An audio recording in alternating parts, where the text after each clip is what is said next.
So the last section. So till now, what Krishna has been doing here, so Arjuna asked his 8 questions. Krishna answers 7 of them. And then the last one, he answers throughout the chapter. So the last question was, Pranakale api chamam te vidu yukta chetasha. How can we remember you at the time of our death?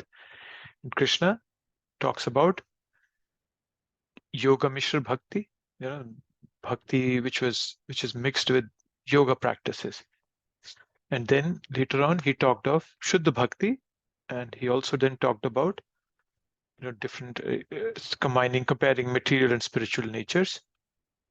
And the last section now he'll talk about is where he's going to talk about how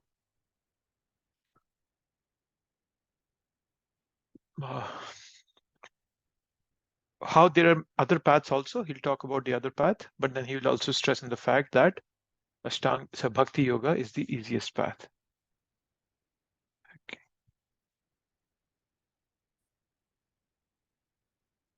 Okay.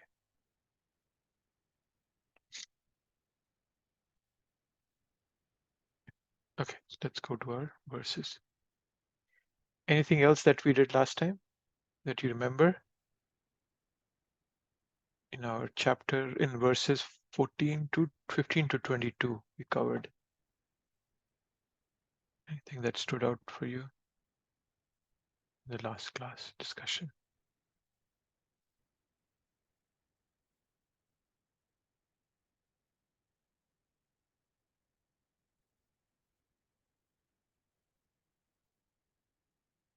One thing that Krishna...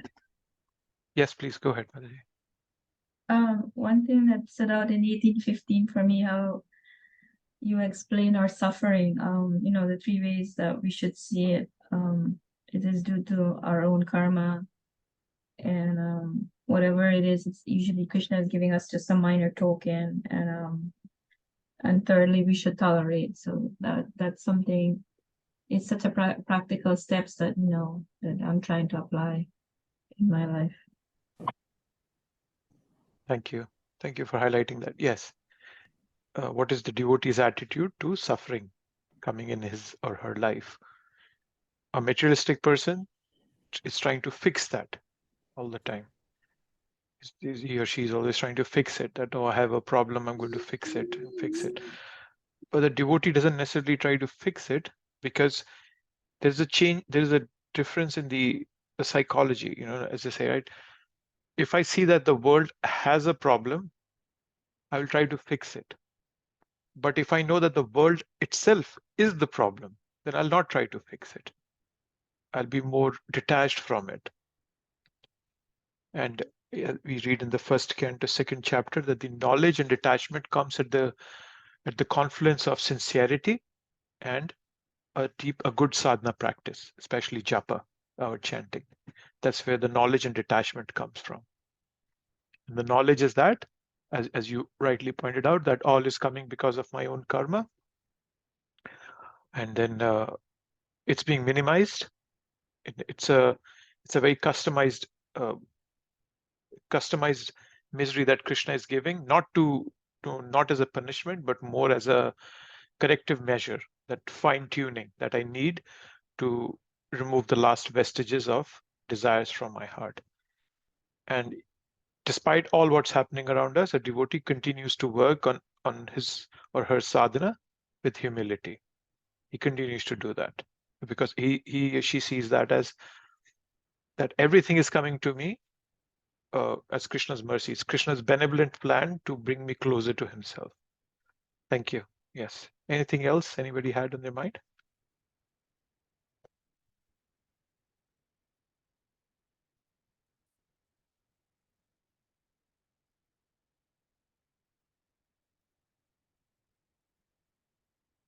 Okay. Yeah, another aspect we brought out was that how all the other yoga practices have problems in them. Prabhupada said that in the purport in the, I think, 13th or 12th verse, that they're plagued by problems, all the other ones. Whereas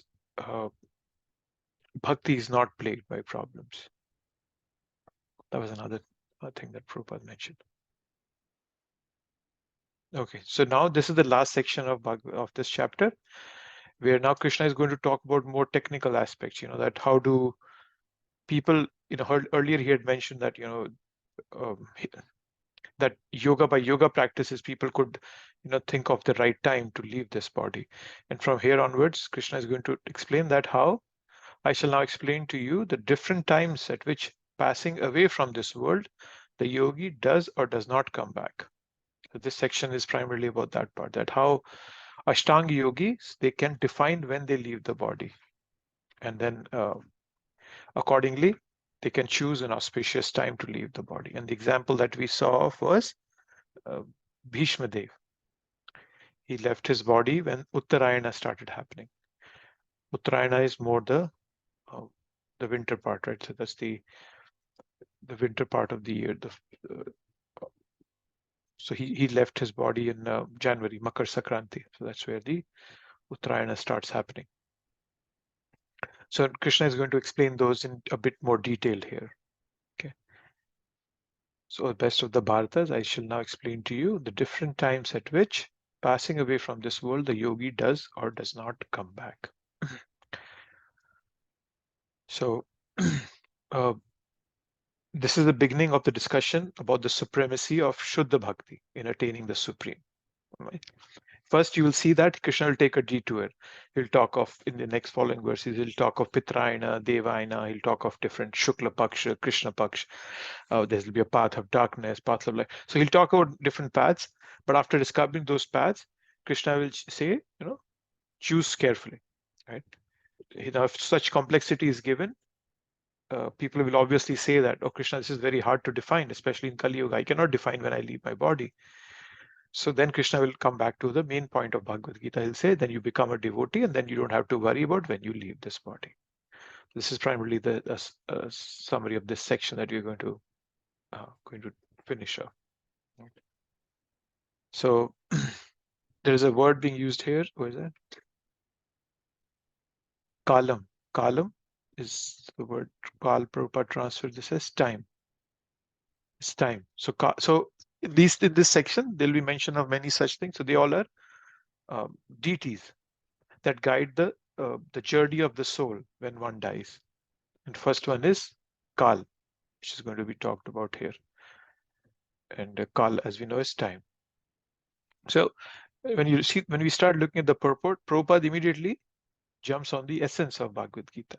The unalloyed devotee of the Supreme Lord, who are totally surrendered souls, do not care when they leave their bodies or by what method.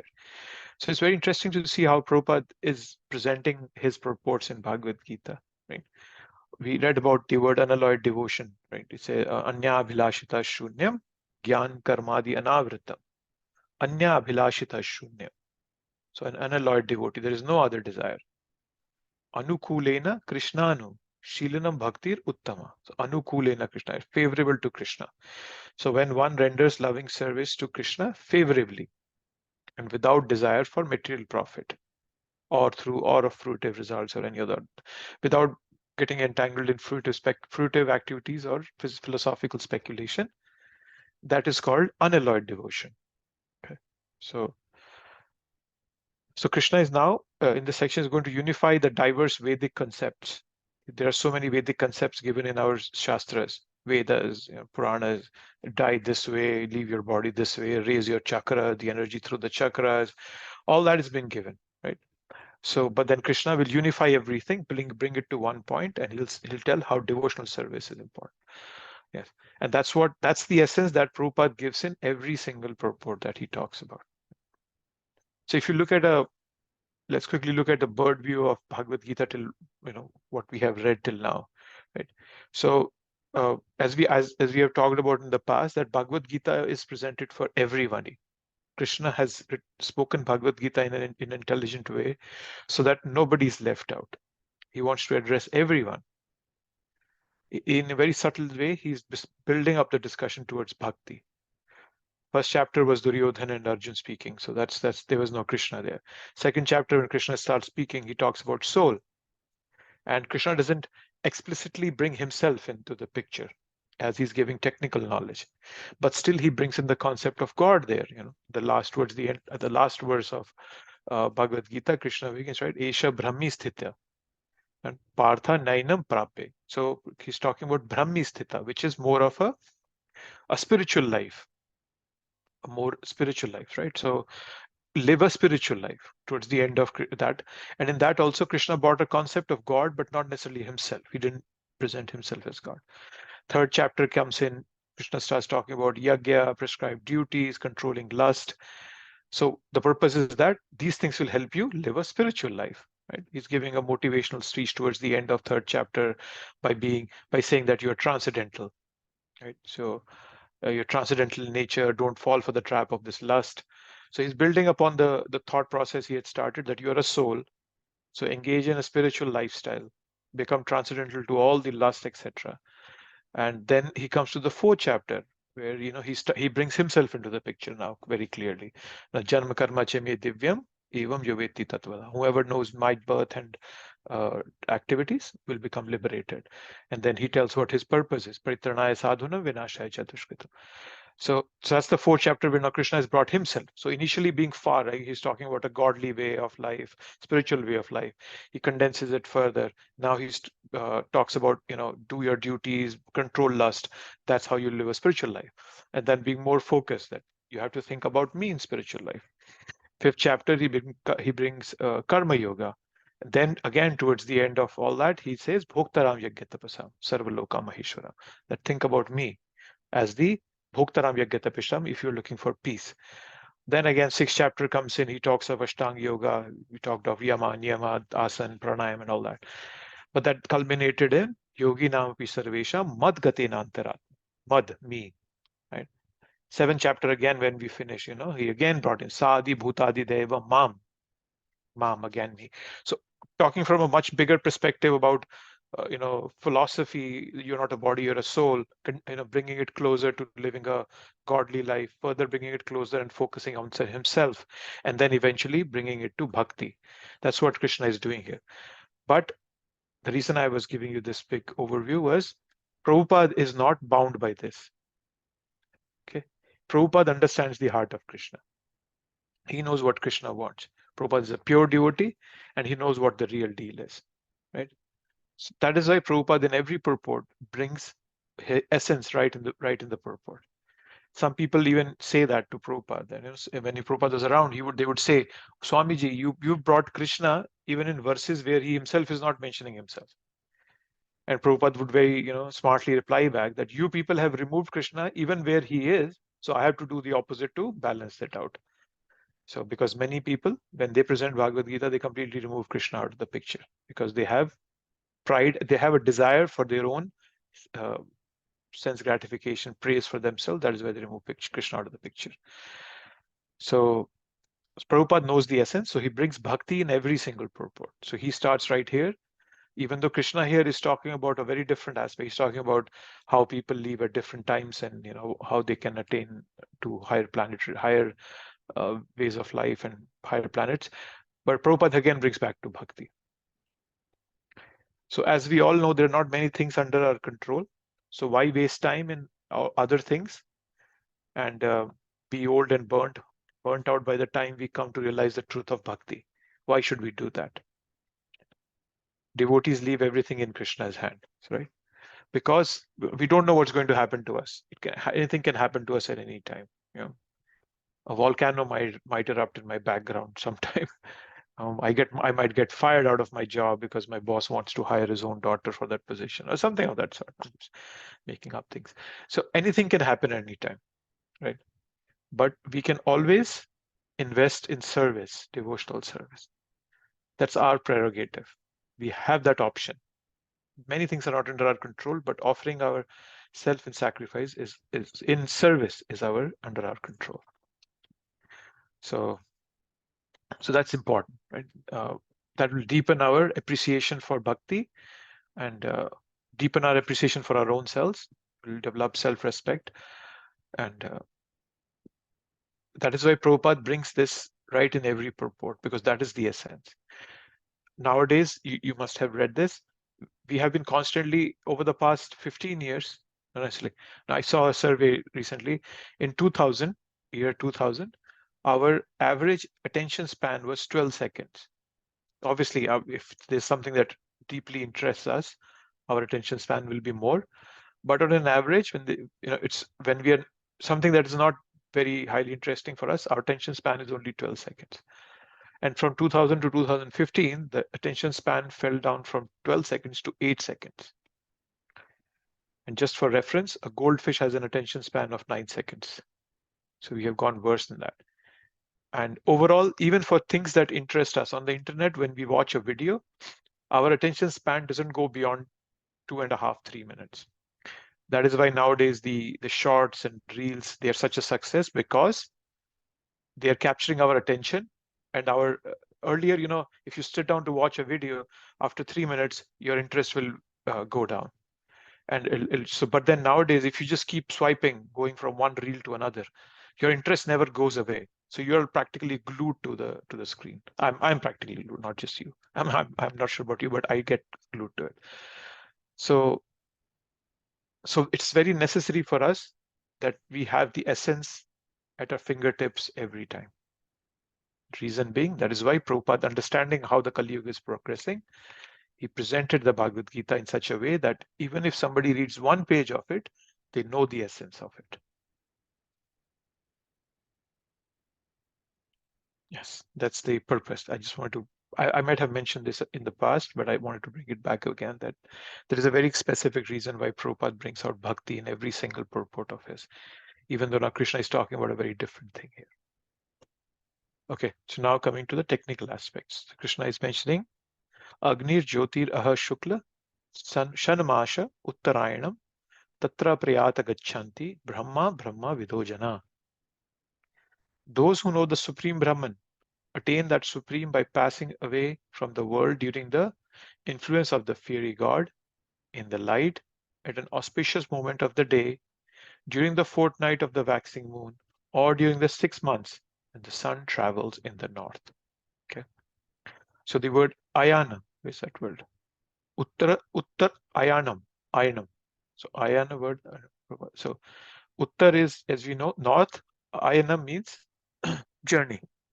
So when the sun is taking a journey towards the northern side, that's the that's when it's an auspicious time. Right? You all might know that because our Earth is not necessarily straight, right? The Earth's rotation is not straight. It's tilted 23 degrees, 23.5 degrees. Because of that tilt, in the summer, the sun is hitting us, right, at a straight angle, and that is why the intensity is more and we feel more heat. In the summers, because of the tilt, when the sun takes, or sorry, the Earth takes half a round across the Earth, it becomes cooler. The angle is more tilted, so the intensity becomes low. So Uttarayana means when it's moving towards the north, which is the colder part of the year, and it is auspicious for people. So a path is being described in this verse. Okay, so it's saying that it is more like escorting. You can understand it as if somebody is escorting a child, right? A father takes him to the school. From the school, the teacher picks him up, or probably some assigned teacher picks the child up, takes it to the class teacher, and the class teacher takes hold of him and becomes responsible. So when somebody has practiced spiritual culture nicely, then Kala, where's that? Right. So the word we talked about, the word Kala. So the deity of Kala. So all these have deities. That's what Prabhupada is, and what Krishna is mentioning. That all these light, day, waxing, all they have their specific deities. And so then time hands it over to Agni to Jyoti, Jyoti to Aha. Aha is the deity of day, which is Aha, day. Okay, so, and then Shukla Paksh, the waxing moon. Right, so there are two, right? During 1 month, there is let's presume we're starting from a full moon day.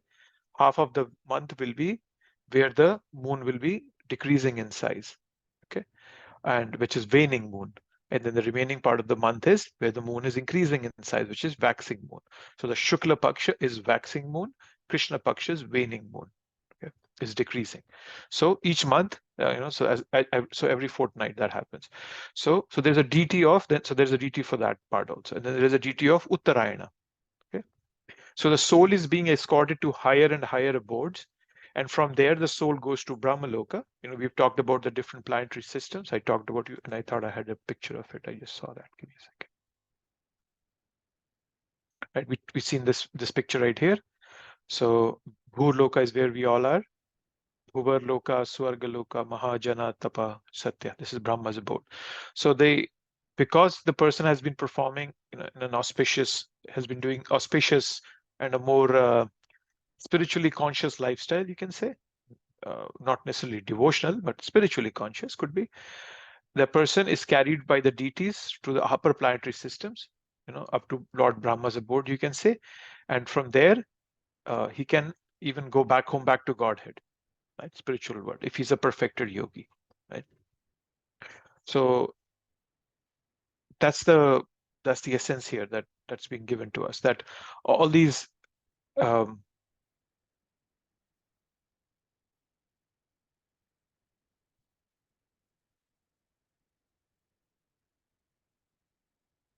yeah. So just trying to see what Prabhupada is saying in the purport.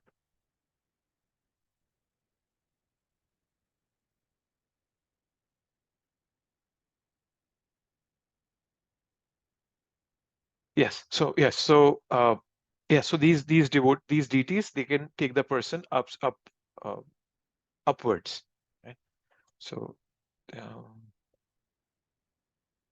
Prayata Gachanti go. Okay. So yes. So this is the process of a person who leaves his body under these circumstances. Then that person can be escorted upwards to higher and higher abodes. But Prabhupada is highlighting for us again the essence. In Krishna consciousness, there is no fear of returning, whether he leaves the body at an auspicious or inauspicious moment, by accident or arrangement. Right? It's not as if that a devotee cannot do Ashtanga yoga and control when he leaves his body. Devotees can do that also. But the devotees don't want to do it because they are fully dependent on Krishna. That is why Prabhupada is using both words, accident as well as arrangement. Right? So there could be a moment where somebody can leave by accident. We had His Holiness Tamal Krishna Goswami Maharaj. He passed away. He left in an accident. He was in Shantipur. Shantipur is in near Mayapur, and the other Fuliagram. I think yes, it was a place of Haridas Thakur. So what happened? The driver, he fell asleep on the wheel, and they had an accident, and all the passengers in the car died. Right. So at that time people were questioning that how can a devotee, especially such a elevated soul like His Holiness Tamal Krishna Goswami Maharaj, can leave his body in such a ghastly accident, in a ghastly manner. So Jayadvaita Swami Maharaj, one of his god brothers, His Holiness Jayadvaita Swami Maharaj, he's still around. He quoted this line from the purport, and that's what he said, that for a devotee there is no fear. He can leave whenever he wants to, or whenever Krishna wants him to leave. Right? So we don't know what happened between Krishna and his devotees. And we don't have to worry about when we leave our body. Even if I'm in a coma when I'm leaving my body, Krishna will force himself into my thoughts if I have practiced sincerely. Okay? So there is a part to it. Me practicing sincerely is very important. If I don't practice sincerely, then Krishna's reciprocation might or might not come. Understanding that part, right? So we should arrange our life in such a way that we don't take anything for granted. We should stay, sincere, strict, serious, and sincere, as we have talked about many times, and do our best whenever we can. Not say, oh, I'll do it tomorrow or day after tomorrow, next week. No, if we have a chance today, I should try my best to do my japa to the best of my capacity. Lean into it as hard as I can, so that I can take complete advantage of it, because I don't know when this time will come when I leave this body. And some people, Prabhupada is talking about arrangement. Some devotees can also do that. Like there was another Prabhupada disciple, His Holiness Gaur Govind Swami Maharaj. He left his body on a very auspicious day. Not that he had planned for it, but there were some things that he planned also. So he was giving a class. He was talking about why did Chaitanya Mahaprabhu stay in Jagannath Puri. This was in, I think it was in 96, sometime early 96, February 96, I think. So he was giving a class. He had just come back from Mayapur, and he was there, with his disciples, and he was talking about how there was a pain of separation was being felt by Radharani and Krishna was away from Vrindavan. And suddenly he said that I'm unable to continue, and he apologized with folded hands, and he said, please excuse me, I cannot speak. And then he gave his final instruction. He said, Kirtan, Kirtan. So everybody was so ecstatic while they were listening to him, so they automatically got into a Kirtan, and they were chanting Hare Krishna Maha Mantra. And then he calmly laid back, and he asked for his deity. So Gopalji deity was his favorite deity, and he had prayed to Gopalji deity from his very young age. So he asked for his deity. So his disciples placed that deity on I think on his chest when he was leaving his body, and he left his body while chanting the names of Gopal. He loudly shouted out Gopal, and he departed for the spiritual sky to be united with his beloved Lord. This is called arrangement. Okay, so all of us would like to have such a glorious death in the dham, meditating on the deity, kirtan going on, surrounded by devotees. So but we'll have to prepare for it. So this life is the preparation, death is the examination. As the book says, His Holiness Giriraj Swami Maharaj wrote that book, The Last Exam. If you haven't read it, you should read it. It's one of the best books that I've read from any Prabhupada disciple. He talks about his parents leaving their body. I think there's another chapter by Keshav Bharati Maharaj.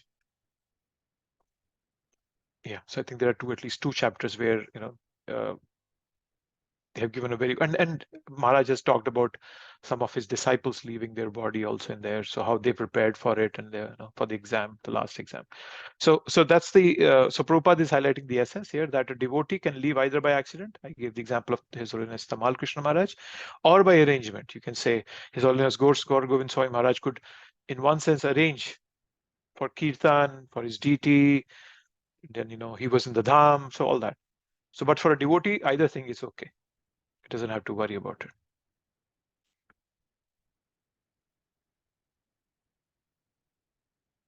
Then comes the next part. So the first one is showing that the person who doesn't come back, in one sense, this is about that aspect. But then the other aspect, which is the opposite of it, the mystic who passes away from this world during the smoke, the night, the fortnight of the waning moon, or the 6th month when the sun passes to the south, reaches the moon planet, but again comes back. So this is opposite. Earlier it was Agni, here it is Dhumo. Dhumo is smoke. Right? Agni, Jyoti. Here it is Ratri. It's opposite. Not day, it's night. Agni, Jyoti, Shukla. So that was Shukla Paksha in the earlier verse. Here it's Krishna Paksha, which is when the moon is decreasing in size. Earlier it was Uttarayanam, northward movement. Here it is Dakshinayanam. So it's completely opposite of the situations of what we discussed earlier in the last verse. That so yes, so yogi who goes this path returns back, right? So it's the post-mortem journey of the soul is being described here, and then there are deities, there are devtas who help in that journey. So obviously, when we will leave, when I will leave my body, my super soul will guide me according to my desires, according to my proclivities, inclinations, likes, dislikes. My super soul sitting with me is going to guide me. Not the Yamdutas or the Vishnudutas don't come for everybody. For majority of the people, it's just the super soul who guides them back. Only in some rare cases is that when the Yamdutas or the Vishnudutas come. So,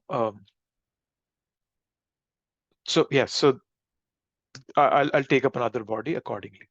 So we talked about that there are different planetary systems, right? We talked about these, all the ones. So here you see it's Pit Patal Loka.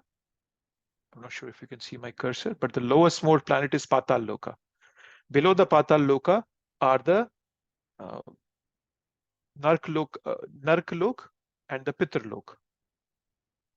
So that's Narka is Yamaloka and Pitar is Aryamaloka. Both those lokas are even below Patal. Okay. And what's that? The fifth canto. The fifth canto talks about these different 28 hells that are in Narklok. Talks about those 28 hells. So yes, so that's Narklok is there. And then Pitraloka is also there. So yeah, where was that? Just give me 1 second. I was looking for something. What did I miss?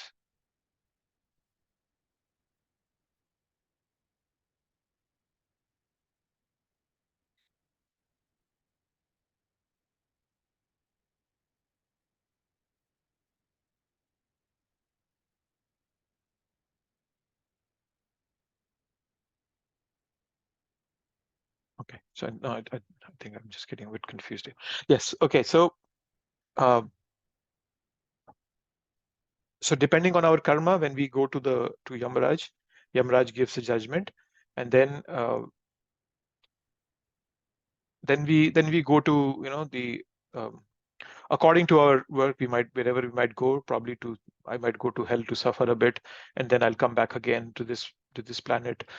Or I might go to heaven to enjoy, so on and so forth. But then that's the way it works. But there are deities. So practically what Krishna is explaining, that there are deities that guide us to that path. For a devotee, when a devotee who has perfected himself or herself, when we leave, then we don't have to follow this path. We can go back directly to the spiritual world. Right? So another thing I want to highlight here, that in these verses, Krishna is not talking about the sinful people. Right? Dushkritino. He's not talking about the sinful people here.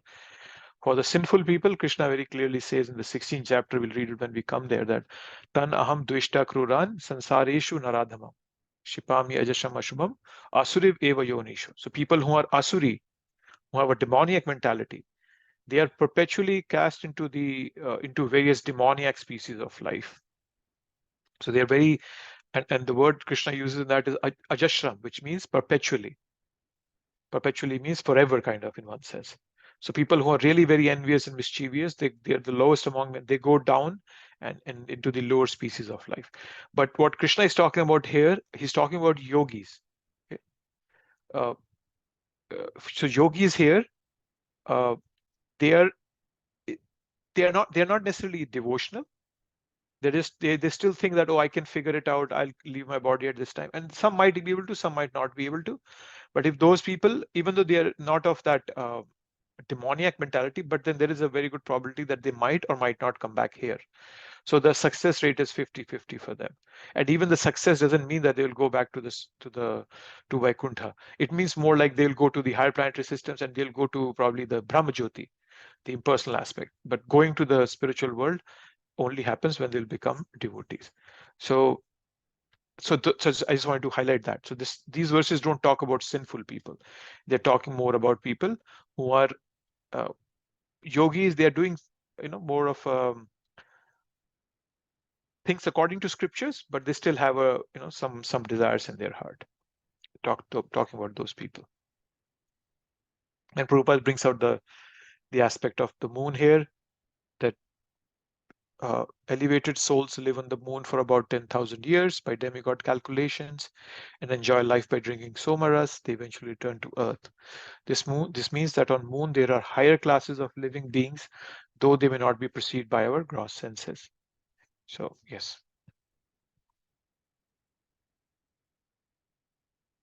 Okay. So these are the two aspects of those people who, how do they leave their body? That defines it. But then, so now Krishna is summarizing both of them. According to Vedic opinion, there are two ways of passing from this world, one in light and one in darkness. When one passes in light, he does not come back. When one passes in darkness, he returns.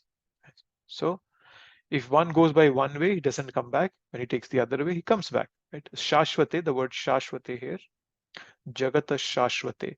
The word Shashvate is of the Vedas. Prabhupada is translating it as according to the Vedas. So Shashvate refers to Vedic scriptures that give us the lasting opinion. So so this verse is a confirmation that not all paths take you to the same destination. The destination that you have, it's not just that, oh, I desire to go back home to Godhead. That doesn't help. There has to be some cultivation also. We have to embrace a discipline, right? We have to deliberately organize our life. We keep repeating good habits, and then eventually we become successful. So that has to be done. So it's not just an intention, a desire that I want to go there. It also has to be, it's a function of destination. My destination is also a function of cultivation, cultivating my lifestyle accordingly. Yeah. And as a devotee, we desire to go back to Krishna, and we work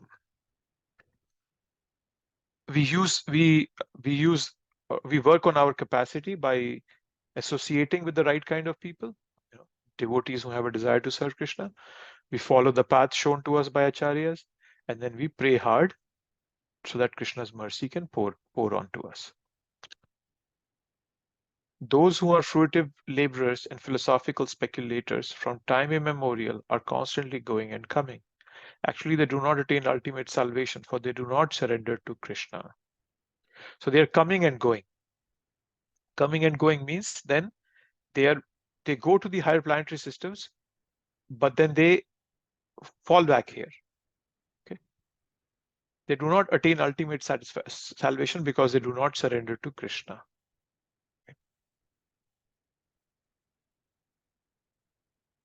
Okay. This is it. The next two verses are about bhakti. I'll take a pause here. Anything on anybody's mind that we want to bring out, discuss, comment on?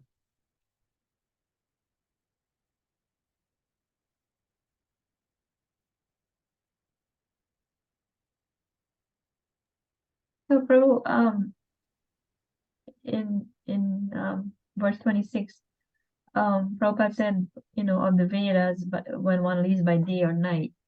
So this doesn't apply to the mystics or anything. This is for everyone, right? I mean, in general. What you're saying, this part? Yeah, when one lives in daytime or nighttime. That's just that's for everyone. That's not just for mystics or. No, as I mentioned, as I highlighted, right? It's not just the intention. There has to be some cultivation also of the desire. Something. It's not like if a person has been doing sinful activities throughout his life, and if he passes in an auspicious time of the year, he's going to go back. No, that doesn't work that way. Obviously, we have to have that cultivation. Prabhupada is highlighting here fruitive labors, philosophical speculators. So there are people who are doing karma yoga, dhyana yoga. So they can, if they have the capacity to leave their body at the right time, they might be able to go higher. But if not, they will come back, or they will keep moving back and forth. So it's not for everybody. It's for people who have some spiritual, they have cultivated their life with some aspect of higher energy or higher power in this world, and they're not like fully demoniac and just creating havoc, thinking that I'm the one everybody needs to serve. Sorry, Yes, was yes. that your question? Yeah. Okay. Perfect. That answers completely. Thank you. Yeah. That's why I highlighted these 3 verses we just read. They're talking about people who are already have that mindset, but they haven't yet come to devotion. Bhakti has not been manifested in their hearts, but they still have some, right? We talked about all the dhyana yogis, they were jnana yogis, and they're karma yogis are those who still have a desire to enjoy, but then they also have an understanding that there is a higher power. So they start doing karma kand, like that they start doing, oh, we'll do fire sacrifices, we'll offer something here, we'll do some charity. But then down deep, they have a desire to enjoy. But then that's much better than living an animalistic life. Similarly, people who are philosophical speculators, thinking that, oh, I'll try to figure out God or what this whole creation is about through my own intelligence. So those people they're more inclined towards a spiritual lifestyle, a godly lifestyle, or I would say more of a spiritual lifestyle, but they yet haven't received or understood devotion. So these are for those kind of people. For a devotee, no issues. We don't have to worry about it at all. And neither is it talking about the people extremely on the negative side, demoniac people. Those they will keep going down into lower and lower hells. They'll probably rot in narka loka for forever. For them, Krishna is very strict. So this is for people who are in the middle somewhere. Okay. Any more thoughts? Anything else on anyone's mind to discuss? Hare Krishna, Prabhuji. Hare Krishna. Prabhuji, would you mind explaining what exactly we are meaning here when we talk about I think so, text 24, when we were talking about deities? What exactly we were saying there? I thought they were demigods, or no, that is not the understanding. Yes, that's the right understanding. They're demigods. Okay. But what I was highlighting was that each of these aspects have a demigod who's responsible for it, right? We talked about it, right? That the Vedic system explains the hierarchy more like a government. There is the president on the top, which is Krishna. Then he assigns different, Secretary of Defense, probably Secretary of Finance, and so on and so forth. Then they have their own respective people working for them. So it's a hierarchy. We're still a pantheistic religion. We are a monotheistic religion, not pantheistic. Pantheistic means we don't have many gods as many people believe. We only have one God, but that God has arranged, Krishna has arranged this whole the maintenance of this creation in a beautiful hierarchy way, and he has assigned even the tiny aspects of everything in this creation, and he has given a person responsible for that aspect. So that's a demigod. Yes, thank you so much. Yeah, I read for the first time deities, demigods being called as deities. So okay. Yeah. Thank you so much. Yeah.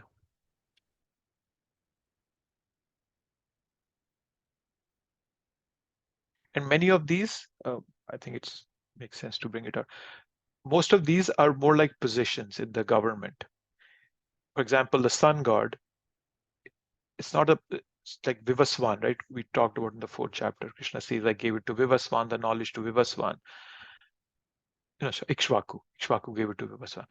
So sun god is a position, Indra is a position, Brahma is a position. Living entities keep moving. There's one Brahma, another Brahma will come, another will come. Similarly, all these demigods, they are positions, and they can be replaced by other people who are capable of executing these jobs. So Krishna can assign them accordingly. So, Prabhuji, on that lines we keep hearing, right? For 100 pious birth, and you become a Brahma, right? So where exactly it is written means I keep hearing like about this, but where exactly it is written, in which Vedic literature it is written, Prabhu? After 100 pious births, I have read it in Prabhupada's purports. I haven't read it in any verse or anywhere. I can find that and let you know. Yeah, and I think it's not necessarily 100 pious births or that. I quoted the Bhagavatamrita last time. The journey of Gopa Kumar happens in this way. So he's on planet Earth. He goes to the heavenly planets. There they make him Indra. And then he goes to further on, I think he goes to another higher planet. So it's more about the living entity's consciousness, whether he or she can take up that position. It might be 100. I know Prabhupada has said it, but that also means that there has to be, the consciousness has developed to that extent. Absolutely, Yeah. 100. Yes. So the 100 number, yes, even I have read, but that's more from Prabhupada's purports. I haven't read it in any text or anywhere. Yes, Prabhuji, you are right. I think so, read it in the purport. Thank you so much, Prabhu. Hare Krishna. Hare Krishna.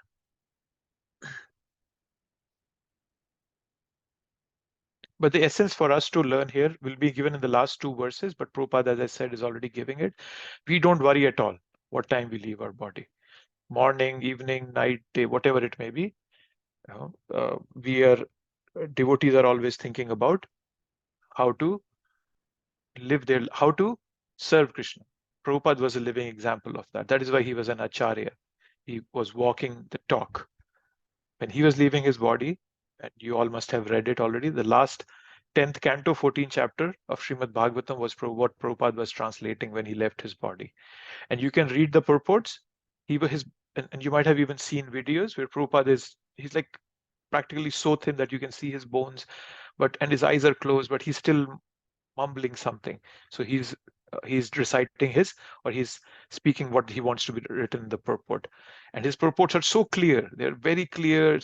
Nobody can tell that this person is about to leave his body. So our devotee is never worried about how he or she will leave his body. He's only worried about how I can serve Krishna, either in this life or in the next. And more importantly, how can I serve my spiritual master, who's Krishna's representative. Yeah. Okay. Anything else, or we can just finish off? There are two more verses left. Nothing? Okay. So here is what Prabhupada has been telling us in the last verses. Here is what Krishna is saying it himself. Naiti Shriti Partha Janan Yogi Muhyati Kashchana Tasmad Sarveshu Kaleshu Yoga Yukto Bhavarjuna. Now, Naiti Shriti Partha Janan, yes. Although the devotees know these two paths, O Arjun, they are never bewildered. Therefore, be always fixed in devotion. Right? We saw this Tasmad Sarveshu Kaleshu come earlier also in this chapter, the 7th verse, Tasmad Sarveshu Kaleshu Ma Manusmrana Yuddhacha. So Krishna is telling Arjun that you just do your duty, you think about me and do your duty. And here again, he's saying that always think of me and then you don't worry about it. I am here. Right? So earlier verses define that the timing is critical for our post-mortem destination. Now, Arjuna would be thinking, what Arjuna is thinking that, my God, I'm fighting a war and here victory is not guaranteed for me. So I can be killed at any moment. Then how will I figure out when to leave my body? So Arjuna is listening to this concept of the description of how timing is important. Right? The Mahabharata was fought in Dakshinayinam, actually, in Kurukshetra. It was Dakshinayinam. It was towards I'm not sure about the exact date, but it was towards the end of October and early November. At least that's what some archaeologists and some researchers have defined it. So it was being fought in Dakshinayinam. So he's ridden with anxiety right now. That Krishna, you're telling me that if I leave my body in Dakshinayana, I might not be able to go back. And now you're telling me to fight also. So Krishna is making clear here what kind of yoga he wants us to practice. Right? If this was yoga yukto, the worst phrase that Krishna is using is yoga yukto. Be yoga yukto. So if Krishna was talking about yoga, let's say Ashtanga yoga, right? Then this would be contradictory, right? Because Arjun cannot practice Ashtanga yoga and fight at the same time. It's not possible. So yoga yukto naturally means bhakti yoga here. Right? So if we stay bhakti yoga yukto, we don't have to worry. Right? But if it is, that kind of proves that the whole Bhagavad Gita is about bhakti. This verse kind of, in one sense, proves that. Because if I'm saying that, Ashtanga yogi, or I have to be philosophical speculator, I cannot do that simultaneously along with fighting. Right? So Krishna is telling Arjun, don't get agitated about the time or the place or what situation you leave your body in. Right? Know about it, but don't get bewildered about it. So the purpose of here is FYI, Krishna is doing, just for your information. Don't get bewildered about it. If you remain fixed in bhakti yoga, then you will naturally go back home, back to Godhead. So Tasmat Sarveshu Kaleshu Yoga Yukto Bhavarjuna. Right? There's a beautiful, I think there are 3 words that Prabhupada uses in here. Yes, here. So he's saying safe, certain, and direct. Let's see the whole purpose. The best way to be absorbed in Krishna consciousness is to be always dovetailed in his service. And this will make one's path to the spiritual kingdom safe, certain, and direct. Safe, right? Safe means it's not like you'll have to go to different planetary systems and probably you'll have to go to Narakloka and then you will go. No, it's safe. You'll directly go there. It's certain.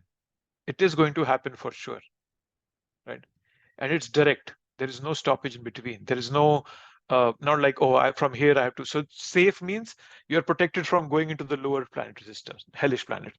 Certain means that you surely go. Direct means even if it's a good planetary system, let's say the heavenly planets, you don't even have to go there. So we just go directly back home, back to God.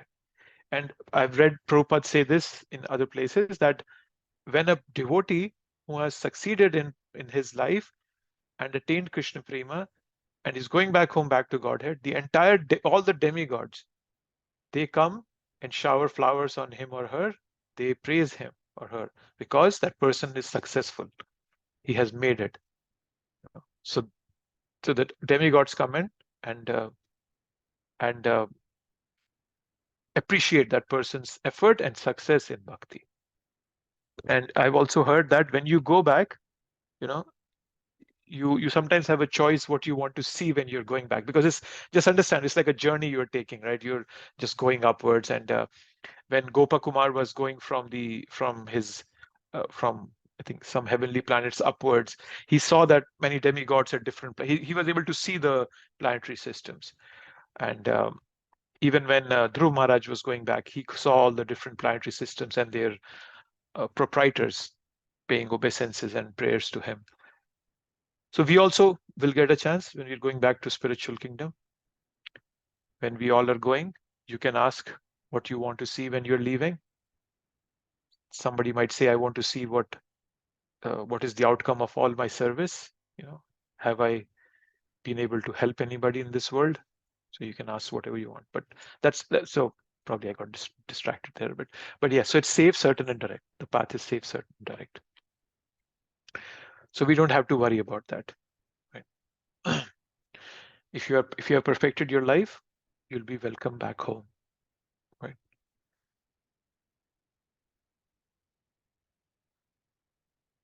Devotee should be firmly established in Krishna consciousness and chant Hare Krishna. So it's only through japa, chanting our rounds sincerely to the best of our capacity, is what we will be able to purify ourselves. If we take care of our japa, the japa will take care of everything else in our lives. Everything will be perfect. So that's what I'm striving for. I'm struggling with, but hopefully we will be able to achieve that. Okay, the last verse of this chapter. Vedeshu yaggeshu tapahashu chaiva daneshu yat punya phalam pradishtham ateti tat sarvamidam viditva yogi param sthanam upayati chadyam. A person who has accepted the path of devotional service is not bereft of the results derived from studying the Vedas, performing austere sacrifices, giving charity, or pursuing philosophical and fruitive activities. Simply by performing devotional service, he attains all these, and at the end, he reaches the supreme eternal abode. So, people who claim that you have to do all these things to attain perfection, no, Krishna is very clearly throwing that concept out of the window. He's saying, if you are practicing bhakti, everything is automatically fulfilled. That is so the word idam viditvam means knowledge. Knowledge that Krishna has given us in the 7th and 8th chapter. And Prabhupada says this in somewhere. Yes, the word idam viditva indicates that one should understand the instructions given by Sri Krishna in this chapter and the 7th of the Bhagavad Gita. Right? If you know this, you will become Bhakti Yogi and Param Sthanam. We will attain the ultimate destination and automatically get benefits of all the other paths. So Yagya, Dana, Tapa. So there are 3 primary things. It's Vedeshu, Yaggeshu, Tapahashu Chaiva, and Daneshu. So Vedeshu means studying the Vedas, Yagya means sacrifices, Tapa means austerities, Dan means charity. Right? So all these, they're considered as primary activities in Veda, Yagya, Dana, and Tapa especially. They're considered primary activities in the Vedas, right? And the interesting part is that Krishna himself, towards the end of this chapter, the beginning of the 18th chapter, Krishna himself points out that we should not give up these activities. Yagya dana tabha karma na tyajyam karyam eva tat. So he says that even people who are purified, they don't give up these activities. They continue doing these activities. So we are not supposed to give up these activities. We should continue in all these activities. More like a, not that as if it's I'm dependent on them, but it's more like a reciprocation, right?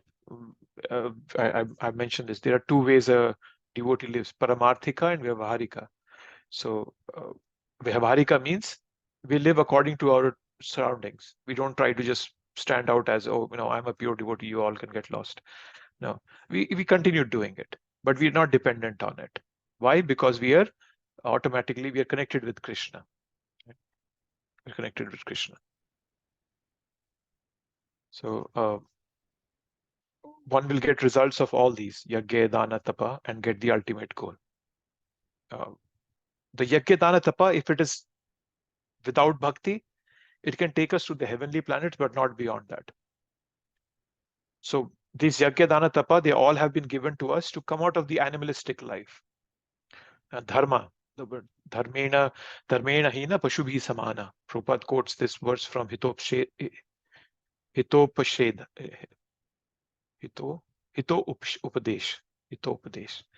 Dharmena hina pashubhi samana. That if we don't follow these principles of yagya, dana, tapa, we are living an animalistic life. So without focus on Krishna, it doesn't have much effect. Dharma swanushtitha pumsha vishvakshena kathashuyah na utpade yadi ratim shrama eva hi kevalam. This is the first canto in second chapter. There it's mentioned that dharma swanushtitha pumsha vishvakshena kathashuyah na utpade yadi ratim. It won't bring any devotion in our heart. No, nothing will improve. It's only shrama. It's only hard labor. And at the most, it can take us to heaven, but nothing beyond that. Right? And when we are doing these yagya, dana, tapa, karma, we should not expect results from such performances. Right? So we have to give up that consciousness that I'm doing this for my material advancement. Right? And we should just do them as if for our own purification. Right? So we should not give up yagya, dana, tapa activities. We should give the intention behind them. The intention should not be material advancement. The intention should be only self-purification. Right? So everything that leads to Krishna consciousness must be encouraged. So that's the highest dharma. Okay, so let's read further, and we'll talk a bit more about it, but let's see what Prabhupada is saying in the purport. The beauty of Krishna consciousness, however, is that by one stroke, one engaging in devotional service, one can surpass all the rituals of the different orders of life. One stroke. By coming to bhakti directly, you all have surpassed all the other rituals of other orders of life. Okay, this last one. Would somebody like to read this last paragraph of this chapter? I can read. Yes, please, Prabhu. Go ahead. One who has little faith in Bhagavad Gita should learn Bhagavad Gita from a devotee, because in the beginning of the 4th chapter is stated clearly that Bhagavad Gita can be understood only by devotees. No one else can perfectly understand the purpose of Bhagavad Gita. One should therefore learn Bhagavad Gita from a devotee of Krishna, not from mental speculators. This is a sign of faith. When one searches for a devotee and finally gets a devotee's association, one actually begins to study and understand the Bhagavad Gita. By advancement in the association of the devotee, one is placed in devotional service, and this service dispels all one's misgivings about Krishna, or God, and Krishna's activities, form, pastimes, name, and other features. After these misgivings have been perfectly cleared away, one becomes fixed in one's study. Then one relishes the study of Bhagavad Gita and attains the state of feeling always Krishna conscious. In the advanced stage, one falls completely in love with Krishna. This highest perfectional stage of life enables the devotee to be transferred to Krishna's abode in the spiritual sky, Goloka Vrindavan, where the devotee becomes eternally happy. Thank you. Now, can somebody please tell me what is this progression that Prabhupada is talking about? Have you read this anywhere? Have we talked about it?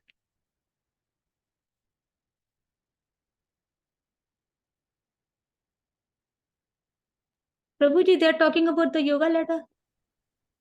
Tell me what the yoga ladder is. From the karmis to the jnanis to the yogis and then the bhakti yoga. No, it's not talking about that.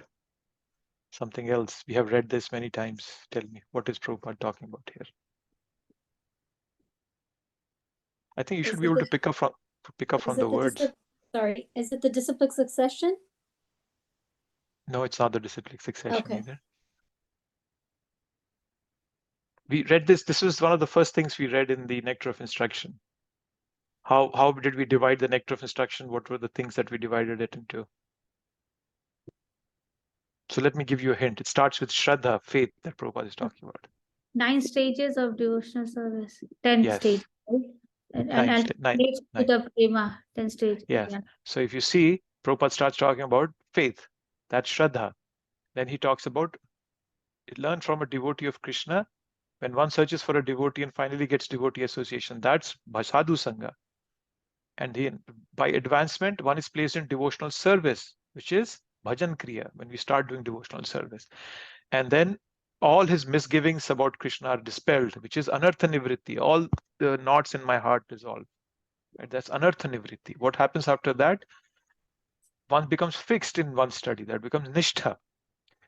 Then after Nishtha comes, he relishes the study of Bhagavad Gita. Relishment is Ruchi. He has a taste for it now. Because I'm relishing it, I have taste. And then and it stains the state of feeling always Krishna conscious. That's asakti, attachment to Krishna. And then comes completely in love with Krishna, which is bhava. And the ultimate step is where we go back home, eternal happy. That is prema. So Prabhupada has very intelligently, smartly presented the whole ladder of a devotee's progression in one paragraph. So that's Prabhupada's intelligence, that Prabhupada can do that. But he's given it very clearly to us that how do we progress in this path?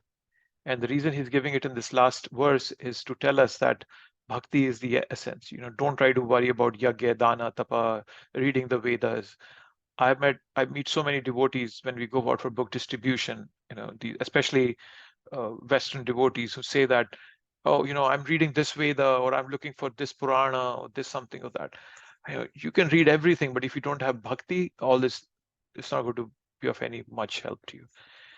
That is why Prabhupada is highlighting it very clearly, that you start by getting in association with devotees, by reading Bhagavad Gita with faith. And you don't need a lot of faith, just a little faith, Prabhupada is saying.